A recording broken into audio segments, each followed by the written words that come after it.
না, আমি তো প্রশ্নের উত্তর দিই না। প্রথম কথা শোনেন ভাই, প্রশ্নের উত্তর দিই না, আর আমিও দিব না।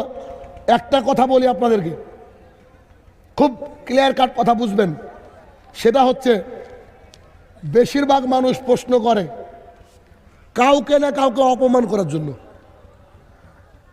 এই কথাকে আপনি টালতে পারবেন না। যদি বাপের বেটা হন, দাঁড়ান, আপনি আমাকে প্রশ্ন করতে পারেন একটা, তাহাজ্জুদ কি করে পড়তে হয় বলেন, আমি বলছি। কথা বলছেন আমার? মানে আমি কথা বুঝতে পারেন আমার। আমি বলতে চাইছি যে আপনি আমাকে বলবেন যে তাহাজ্জুদ কি করে পড়তে হয়, এটা যে প্রশ্ন।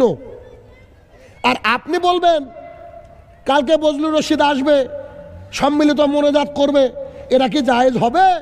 এবার আমি বলবো হারাম, আর আপনাদের মধ্যে মারামারি লাগুক।